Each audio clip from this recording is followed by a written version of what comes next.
Another rainy day. It's actually raining a lot harder today and I don't see extreme bright spots, so I might actually stay put. With that in mind, what's going on today? I guess this was kind of interesting reading this one. Is this kind of where the government's gonna say, we need more restrictions and monitoring for drones? Because this one here says, it looked like a nice family home. Cops suspected it was a secret drone airport for MDMA drop-offs. Drone surveillance helped cops find a potential entry point for banned substances in America in one of the country's more difficult, affluent areas. So according to this, it's a family house in Lewiston, New York, and what kind of made it suspicious is how it wasn't maintained outside, they say. For example, the lawn and all that, and all the neighbors were claiming there were a lot of people driving things like expensive cars, I guess, all of a sudden. So that was the first tip-off per se. And it says, then in the early hours of September 21st last year, the house became the subject of a police raid, according to a recently unsealed search warrant obtained by Forbes.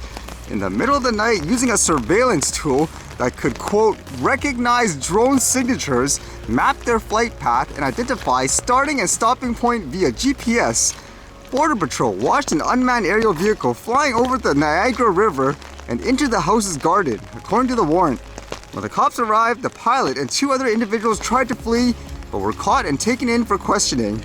The police found that attached to the drone was a package of MDMA with approximate street value of $110,000. A subsequent search of the house recovered multiple webcams watching over entrances and exits, a number of commercial drones, and paracord, a kind of rope originally designed for parachutes.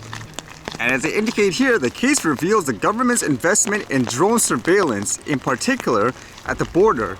It says the border entities are much better at it, said Mary Lou Smulders, Chief Marketing Officer of drone detection contractor Drone, provider to various U.S. federal government agencies. The investigators in the Niagara River probe likely used radio frequency signals to tag and track the unmanned flying vehicle. Smulders said, that involves setting up sensors across a given area and triangulating the drone signals to get a relatively precise location. There are other ways to monitor the drones, however, from radar to listening for the machine's noises using arrays of microphone. Kind of a weird statement too in terms of, I guess, what the quote suspect said when the police arrived on what was going on. It says the suspect claimed he'd met his fellow suspects playing online games and had organized a holiday with them at the property because he needed rest and relaxation after being diagnosed with kidney stones, according to the search warrant.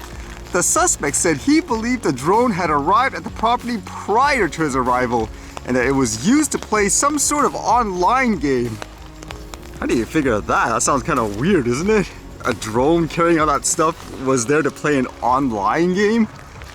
So this makes you wonder, would this be used as an example of look at how many people are using it potentially in bad ways and all that, so you need more government and police investment into things, for example, like drone detection and all that, which would kind of relate to things, for example, like remote ID, forcing people to buy extra hardware to be tracked wherever they are and all that. Although this one kind of makes you think, if you can technically already do that, then what's the point of forcing everyone to use something like that? Because it's too broad. You're forcing even people playing, for example, let's just say they are playing a game or FPV racing or something like that for fun. Doesn't bother anyone. Why should they have to have all these tracking stuff on their devices and all that, being treated as if they are some kind of, I don't know, criminal? I mean, you don't require that for a lot of other things in life that people use. Can you imagine that? If you're going out riding your bicycle, skateboard, or whatever it is, you're gonna have to ID track yourself. I can imagine it'll be in cars and so forth, since they have things like GPS maps and all that, but imagine people doing it for every single thing. Or hey, a kid riding a wagon, you need a remote ID on that too. Yeah, so it makes you wonder, would this be a reason to further push, I guess, that point of this stuff needs to be tracked and all that. And then I was reading this today where apparently there was this statue, it says, that's generating a lot of controversy because of how it looks. I guess when you first look at it, I'm actually wondering what the heck is it? I don't know, I guess you could interpret it as, is it like someone with his hand over his head, for example? But this one here says, new MLK statue in Boston is greeted with a mix of open arms, consternation, and laughs. So what was this supposed to be? It says the city of Boston unveiled a new memorial sculpture in honor of Martin Luther King Jr. and Coretta Scott King on Friday. The reception for the 22-foot statue has been decidedly mixed, ranging from enthusiastic plaudits to consternation of outright jeers. The monument by artist Hank Willis Thomas is called The Embrace. It is meant to honor the relationship between the kings. It was specifically inspired by a 1964 photograph of the couple hugging after King had been announced as the winner of the Nobel Peace Prize. So it's supposed to be, I guess, inspired by this photo here. I'm just trying to look at it again. I don't really see the similarities in that sense because it doesn't really look like two people hugging as an example. But it does say here, in a scathing online essay, Coretta Scott King's first cousin, Seneca Scott, wrote in part, "For my family is rather insulting. $10 million were wasted to create a masturbatory metal homage to my legendary family members."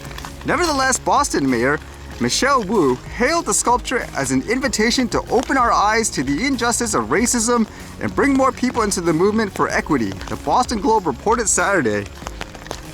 Arts is one of those things where when you create it, you hope, I guess, to get people to think, per se, try to inflict that emotion, challenge your beliefs and all that. But in this case, it's one of those things too, you just never know how people will react.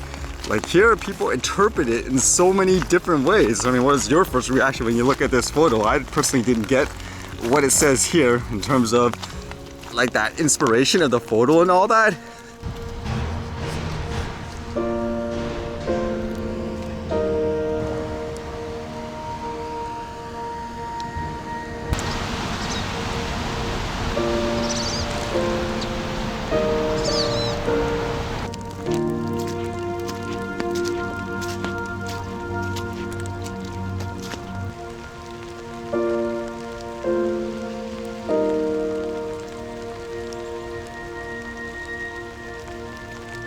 Okay, I guess the rain isn't stopping today. I don't know what to test for the archive and so forth. I'm gonna have to do some, I guess, filming and stuff too. A more thorough one over the weekend and all that.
Alright, see you guys later.